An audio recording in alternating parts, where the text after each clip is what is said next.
Nick from Patchwerks here, and today I want to talk about the vector sequencer by Five12. Some people may know Five12 from some of their software endeavors, such as numerology, and what the vector sequencer essentially does is bring us all that goodness in Eurorack. And I must admit that I kind of slept on numerology, and after playing around with the vector sequencer, I could kind of see what some of the hype's about. So this video is more to kind of be a general overview of the features of the vector sequencer. This thing is so freaking deep that I simply cannot go over everything, and I'm still learning it. So, but what I have learned, it's a pretty intuitive, straightforward sequencer. This is the main module, but there's also expanders. Those expanders are cool because it gets you 4 more CV, gate, and velocity outputs, and as well as full-size MIDI DIN ports. Right now we have MIDI out, but they're going to be having to use a TRS adapter. But I'm getting ahead of myself because I haven't even talked about the main unit here, and I'll just kind of go over things. So first and foremost, you could just plug this right into your computer, and it'll show up as a MIDI sequencer, which is a feature that I kind of really love. These sequencers are so cool in Eurorack, and a lot of the times I'm like, hey, why can't we use these to drive non-Eurorack gear? So if you wanted to have this generate patterns in your DAW, you could definitely just plug it in, and it also hosts MIDI. So if I wanted to, one of the coolest things that I'll probably do a video on soon is this has very tight integration with the Launchpad series. When you plug it in, it'll actually allow you to do a lot of these kind of performance mutes and change the patterns on the fly. Yeah, it's great, but if you wanted to plug in your OP1 or your MIDI controller that doesn't have MIDI out on it and then record sequences in, this MIDI host port will just do it for you, which is great. Some I/O over here, pretty standard stuff, run, clock, reset, and then 2 mods, so we could actually have CV change, say, velocity on one of these parts, and maybe add some transposition, stuff like that. So these modulation inputs are great, and I use them quite a bit on sequencers that do have them in to have non-repeating sequences. We get, like I was saying before, 2 pitch, gate, velocity outputs. The velocity, it's actually kind of uncommon in Eurorack, but it totally supports it, or you could use it as a second kind of modulation lane, and I'll do that a bit later here. And then 2 MIDI TRS outputs, so we need the converter there. Other things we see here, so a lot of this stuff is, it's nice because it's menu-y, but it's not too menu-y. Like, I'm on my part 1, and I have my pitch, gate, velocity, step length. These sort of things are just one touch away. And then we get these really nice, luxurious encoders here, which allow me to easily program. So you could just see here, I could just turn these knobs. It's very reminiscent of some analog sequencers I like the SQ1 or the DFAM. And then we could either click these encoders to enable the notes when we're in pitch mode, or we could use these buttons if I'm set on mute mode. So it's really easy to program, pretty straightforward. We also get this knob here. They call this the 9th encoder, and it's kind of our meta knob for going through menus. And one cool thing on this pitch page is if I turn this knob, it allows me to fully move these values up and down. So it's really easy to do transpositions. And one thing here is you can see that when I turn these up and down, we get chromatic notes. And, that's great. I love to do stuff chromatically, but I also love scale modes. So if I go in my global menu here, I can just see, again, menus relative to knobs. So that's how I set my BPM, swing, where it's syncing, and here's my scale. So I'll turn that to minor. So now when we go back to pitch, I turn this knob, and now look, it's all quantized for us. So that's really great for making a pattern, copying it, transposing it up. I'll go over that later. Other things in global menu allow us to do sort of things like routing. Here's one thing I want to cover too. In this demo, I'll mostly be sticking with really short pattern lengths to show off some of the features. Default gives you a pattern length of 16. The pattern length of 16, you want to make that decision before you start programming, because if I turn this to say 64, it will erase all the rest of my preset patterns, because the length of your pattern determines how many presets you have. And in this context, presets are kind of individual patterns. So parts have, if it's 16 in default, when I go over to my presets, we can see that we have 20 parts here. But if I go over here, again, change this to 64, shift clear, say yes to reformat the part. Now when we go to our presets, we have much less because it's truncated those, essentially those steps are now being repurposed, so we can't have 20 presets of 64 steps. So just one caveat there, but I don't actually want to do that for this demo. We'll go back to 16, shift clear, yes. All right, 16, and we go over here and look, we got our 20 presets back. Yeah, we could change the color of the background. We could rename the part. There's a lot of customizations here you could do. With the expander, right now it says mono, but with the expander, we could actually do some chord mode or some drum sequencing. Again, those are pretty deep. I don't want to go over them in this video because, this is more or less just an overview.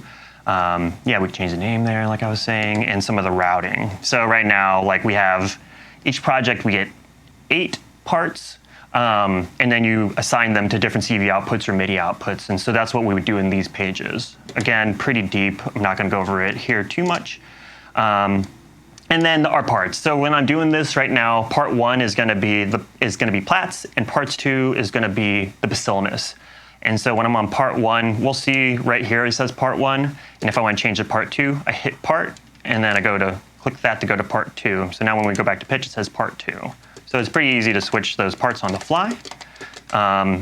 Yeah, so I think we kind of went over what I would consider kind of the baseline knowledge needed to start working around this thing. The one other thing too is that it does have this record mode, and you can see that these keys are reminiscent of, for me, reminds me a lot of like, especially the Analog 4 Mark I, because we kind of have these accordion buttons. But we can use those to live record in if we wish. I like using the knobs, so we're not going to cover that in this video. But this is also where you can actually plug in MIDI controllers and record things to the step sequencer. Yeah, one other thing that I kind of want to go over before we start programming too is that even though I have 8 notes here and it's a 16-step sequence, to go between those pages, I will just hit next. So you can see here 1, 2, 3, 4 through 8, and then 16. And this is kind of a trick that kind of reminds me of the Metropolix, or I know that my Black sequencer by Erica can do this as well. But even though we have 16 steps, that doesn't mean that this is actually going to be 16 counts. We could go here to length repeat and change the length of the note. So this could be 1.5. We could do decimals of steps. So we could get some really funky things going on here with some careful programming. But standard stuff, we could do like 4-step lengths. Really easy to do ratchets. I just hit ratchet. So these things we're going to go into with some basic programming. I really want to check out this chant stuff. So let's get a basic sequence going here. Just going to pause for a sec to allow a part for cutting. And all right, and now we're back. Okay, so again, part 1 goes to Platts. So let's go ahead and just get some notes going. Pitch. I'll plug these in by clicking those, and when I hit run, we will not hear it. And you know why? Because I'm dumb, and we're going to reshoot that. All right. Okay. All right. It's like wave your hands in front of the camera for me. Yeah. So I know. This is the part. The cut. All right. So, okay. So we're going to start programming Platts. We have our 8 steps here, and this is pretty simple. Again, I just push these buttons to start adding notes, and those are going to be my gates. So when I run, pretty simple, no surprises there. Really easy to reprogram it so we could run it.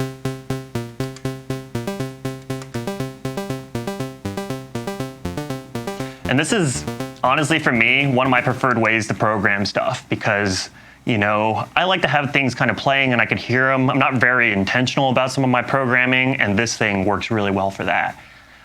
One thing you might be asking is, we had in the global menu a length of 16. Why am I only getting 8 steps? Well, that's because we can go over to control and see that we actually have a start of 1, length of 8. So we can even, like on the fly, when I'm running this, oops, not record. Let's go back there, control, run. I could change my start point.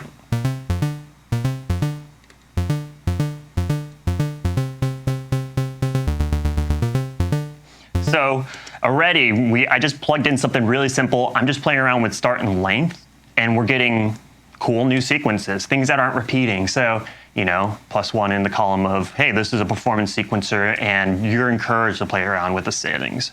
I'm gonna stick with a length of 8, but I am gonna go through and program page 2. So to do that, I hit next, add some notes here, arbitrarily move it up and down. Since it's quantized, we'll be okay. And we'll go in, I'll show you why I did that. But for the time being, when I hit play, we just get this first part. Nice and easy. Okay, so gates and grooves. We could actually change the length of the notes just easily by turning knobs here. So, you know, again, we'll hit run. I'm using Platts, which has a built-in envelope generator that's relying on triggers versus gates. So this isn't going to change anything besides this tie note here. But if you are running it into something that takes in gates, you can change the gate lengths pretty easy without having to take up another, say, sequencer lane. It's built in for you. Velocity, again, we're not actually using it, but hey, let's check this out. I plug velocity into my morph and start turning knobs, and now we have a lane of automation. Pretty easy, right? Awesome. Length repeats. Again, we could do some weird things like, you know, this one's gonna be 2, this one's gonna be 2/3, and this one's gonna be 1/3. And let's just see how that sounds. It's crazy. Like it's hard for me to conceptualize that sort of thing because I haven't had that at my disposal before. But I could see some really creative programming get some weird timing things without having to think about that, like essentially micro timing, which this also has. If I hit this button twice, we get groove, and this allows me to move notes backwards or forwards on like micro timing. So that I made some like essentially fake swing, which is pretty cool. Okay. So ratchet, really easy. This is a great feature because everybody loves ratcheting, right? So we can just easily program that.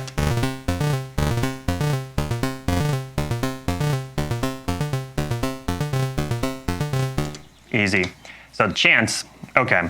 So chance is really cool. If you used an OPZ before, you will know some of this stuff here. This is kind of like step components. So right now, it's all mutes. Nothing's actually being applied to chance, but this chance type, the first page of this, allows me to go from like, oh, am I gonna just mute this note based on probability? And that's cool. So we'll go over to chance probability and say 50% of the chance is gonna, 50% of the time it's gonna mute step 4. Well, let me go and reset this. It's already muted, so. There we go. So now you could hear that now it's actually doing something. I didn't have something on that step before. If I go over to probability, pattern, we can say, oh, I only want to do this like on time number 3 and time number 4 around the pattern. So we could actually have it be less probability driven and more times around the pattern driven. But let's go back to type and check this out. So what I'm going to do is probability, turn it halfway for step 3, and we'll start looking at some of these because right now rest, this means no rest. So I'll play it, skip the note, so that's cool. So you can see 50% of the times it's skipping the note, right? Cool. Okay, I'll keep that in. Step number 6, I'm going to say, hey, 25% probability. Step 6 is going to repeat, go all the way back to the start of the sequence. So again, you arm it by going to chance type, boom, probability, we'll say 25%. So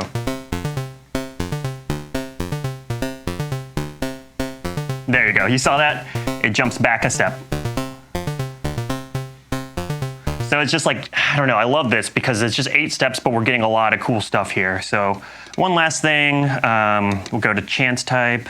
I want to transpose. So we have, you know, these are like +2 semitones up. I believe that it is quantized. And this one will do like maybe a few down. Chance, we'll make these like that. And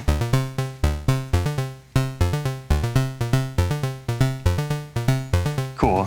So that sounded kind of funky. We don't have anything to kind of meter us. So what I'll do is I'll go to part 2. Boom, part 2. Now we're controlling the bacillinus. We go to pitch. Just turn those on every beat. And so.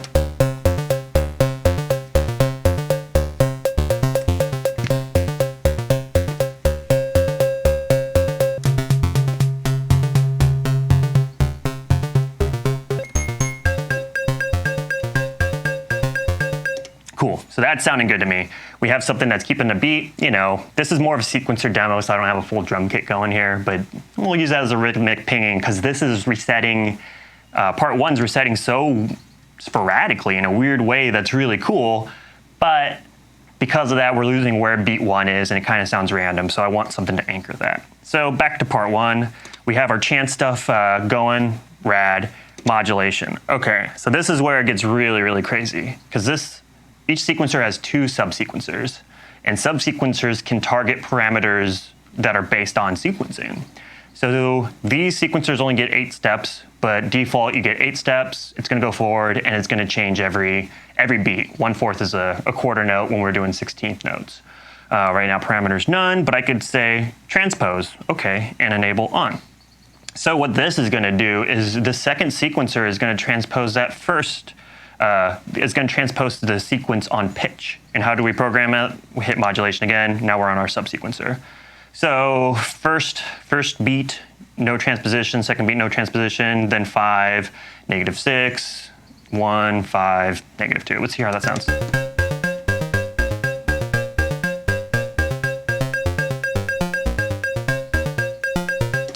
So again, this is super cool, and I just get super excited about this stuff because this is running essentially, you know, a beat every time.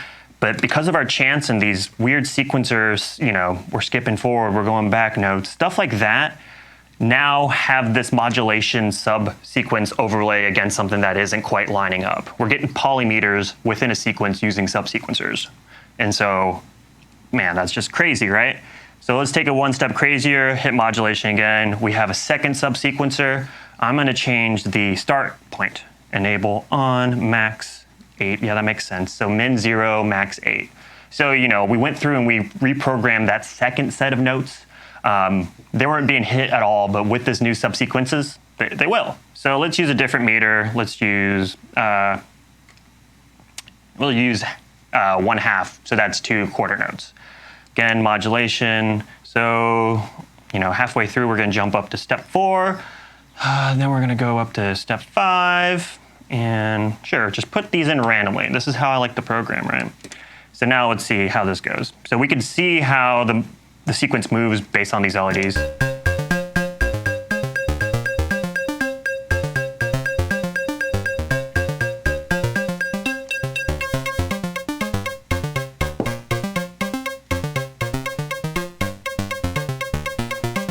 That's so cool. So again, we have something that, you know, I've kind of arbitrarily programmed, but it is creating something that has a sense of, it's both somewhat generative, semi-random, but it has that intentionality of the sequence I've already programmed in there. And I do have the ability to kind of refine those sort of extra movements through the subsequencers. So that's something I haven't really seen in a lot of stuff. A lot of the times we do use these mod inputs to change these sorts of things around, but it's just given to us right here. So that's something that I was just super stoked to share with everybody.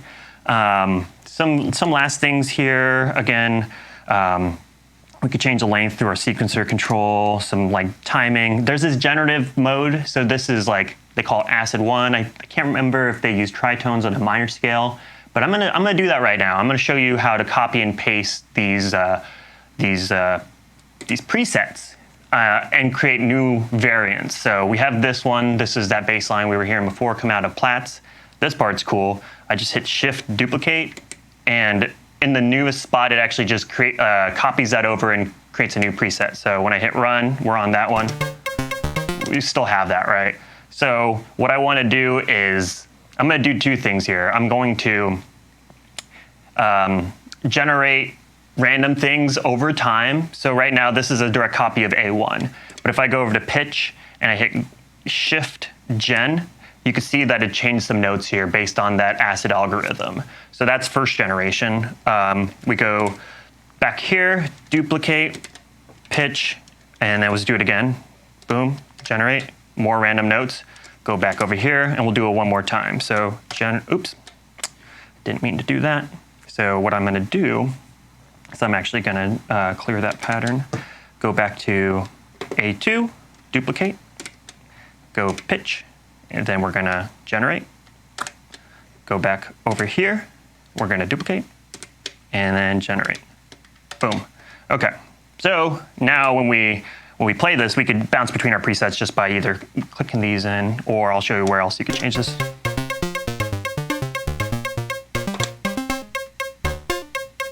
So you can hear now it's adding some glides and bends.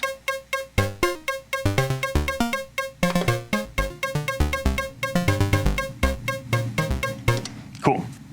So we have 3 variations on that same pattern with things that are already being modulated by subsequencers and chants. So this thing is just really great at generating these ideas. And then the second thing I wanted to show you is that transposition trick.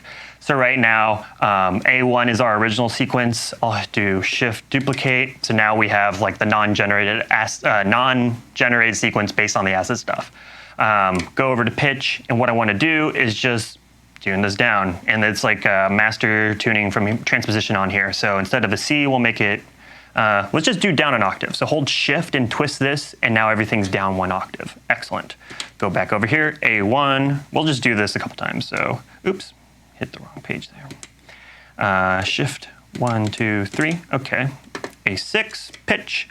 Go down to an A flat, sure. A7, pitch. Oops. And we will go down to an F. Sure. Only 3. I know I made 4, but we'll only do 3. So let's run this again and go back to our scene. Boom. And so now this is going to be an octave down.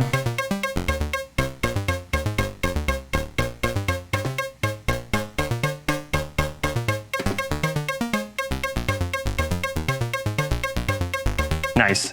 So that's cool. So now we have these different kind of transposed patterns. It's a little too random to really tell there's that progression going, plus the bacillus is still playing that same note, so the actual like kind of chordal movement isn't really there. But one thing that's actually really cool that you may be noticing is that I'm changing presets on part 1 while this one's still playing the same pattern. And a lot of our sequencers, we get this weird thing. It's not weird, it's actually pretty common. But per pattern, you have different sequencers going, and those aren't modular. I can't substitute, you know, what they call preset. I can't change this preset while the bacillus is also maybe doing something entirely different. So that's where this concept of scenes comes into play, because now we see this matrix of parts. So, you know, we could actually, you could kind of think of this scene as Ableton has those kind of horizontal scenes. So part 1 would be A1, A2, or all A1, but then I could have this one be A1, A2. So you can start actually doing song mode stuff using scenes here.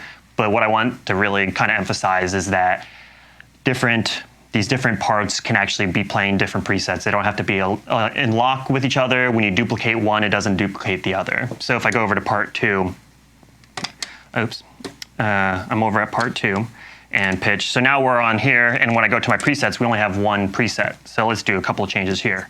Duplicate, oops. Over here, 1, 2, 3. A2, we'll go pitch it down to A. We'll go to over 3, pitch it down to F. So now, while that's going,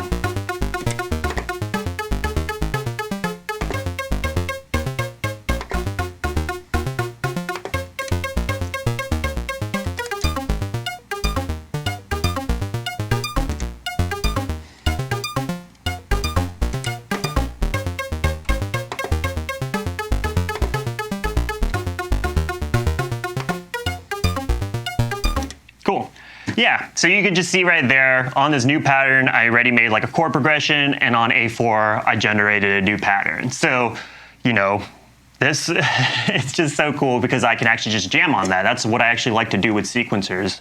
The scene stuff here, I do like that, but I don't rely on that as much as I do just being able to traverse the different, you know, in this case, they call them presets, but different patterns and different parts for my different sequences going on. So, you know, I hope that was a good overview of what this thing can do. You know, I know that I didn't cover a lot of things, and, you know, I'm still learning how to use this thing, but it has a lot of exciting features in here, and sequencers are one of the most exciting things about Eurorack, in my opinion. So, you know, like always, just let me know what you're working on, how you would use a vector sequencer. If you have any questions about this for future videos, put them in the comments below. Like always, hit us up either on info@patchwerks.com, on our, you know, Instagram, our social media, or come into the store, give us a call. Happy patching.